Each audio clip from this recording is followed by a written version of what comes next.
What of all the progressive policies that are being talked about right now, which one do you like the most, or are you most excited about?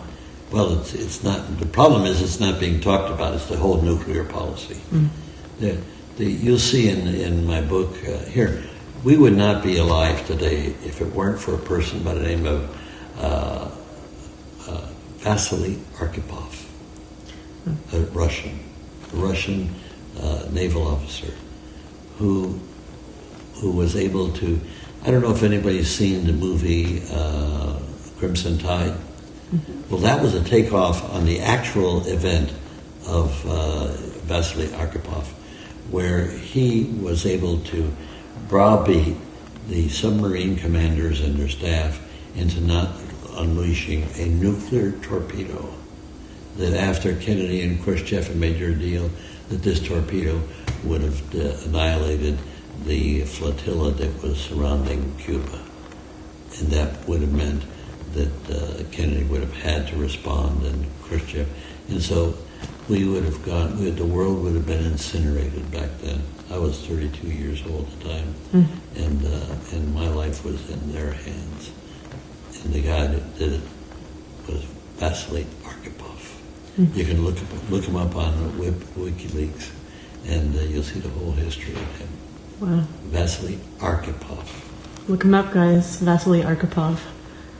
Yeah, and the reason why, it hits me at home.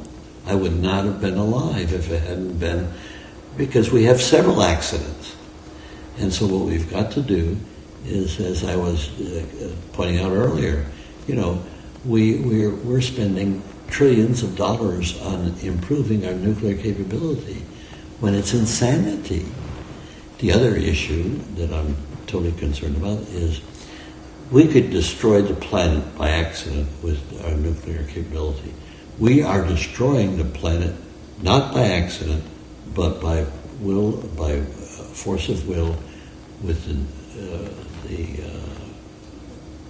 the oil companies. No, the nuclear, not nuclear. Excuse me for the senior moment. The climate change. That's the two major areas that are destroying the planet is nuclear and climate change.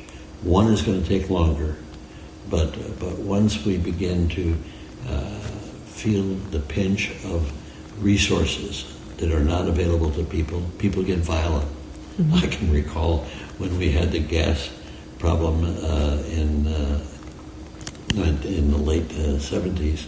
There are people that killed other people at the gas station so they could get their gas. Wow. Well, that's just the tip of the iceberg. Yeah. Now, imagine when you don't have enough water, where you're losing erosion.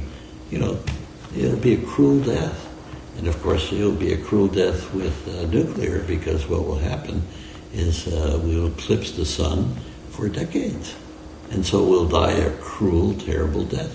So, and these policies are being dealt with right now with our leadership.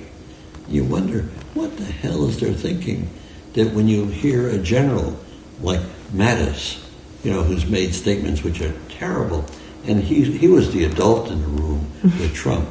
So give Scary thought, yeah. Oh, very, very. And it's these military leaders. We got more generals and admirals right now than we had during the Second World War, when we had 13 million people in their arms. So it's the military-industrial complex. Why do we have to make all these weapons? I'll give you an interesting one. Trump went to a factory, and I think it was in Ohio. It was where they make tanks. Okay, now, and so what is in manufacturing? We're making tanks. We got 6,000 tanks, and they're still making more. I know. It would be more economically if they just made cars and gave them away. Right. 6,000 tanks. Where are we going to get into a land war? when we've just created a command, space command. Yeah. What do you think about the Space Force? It's suicidal. Here, we got a plan. We've been working on here. They now made it a military command, but we've been working on this for many, many years. In fact, I just want to say, whenever you hear about China and Russia doing all these things, we've been doing them before they did. Remember when, 10 years ago, we were listening to Angela Merkel's phone calls? Yeah. Now, you're telling me that the Chinese are bad or the Russians are bad? I mean, what about ourselves? Right. So I forget the point I was, the Space Command. What we learned, and this is a decade old, what we learned is if you had any explosion in space, what's going to happen to the satellites? They'll get all off course. We'll go blind. We're all technologically dependent upon satellites in space. And so now when you start talking about, well, they're doing bad things in space, but we don't do bad things. Hell, we've been doing bad things in space. And so when somebody says, well, we have to have a military presence so we can fight in space, there's no fighting in space. We're going to blind everybody. That's essentially what's going to happen. And we're all going to lose our jobs because there's no electricity. This is what our planners and our leaders do as a matter of course. Yeah. And don't doubt it for a minute that the budget, the defense budget, they pack everything in there, and if you don't vote for it as a member of the Senate or the House, you're unpatriotic. You're doing away with our defense. And I hope that when you get there, Rebecca, that you vote to cut it. I will. Yeah. We were asked. Robert McNamara, one of the brighter persons that we had, is unfortunately involved in the Vietnam War, but a very bright person, was asked several years after he left office, is how much could we cut the defense budget without impairing our security? He said 50%. And I agree with that. With what knowledge I have of the budgetary process and what's going on, it's like we could stop making tanks. We don't need more than 6,000 tanks. Yeah. So we could cut the military budget by 50% and be better off. We'd have a better defense because we know just from experience that when you throw money wantonly at a problem, it doesn't necessarily solve the problem. You've got to reason it out and not just rely on a bunch of easy money.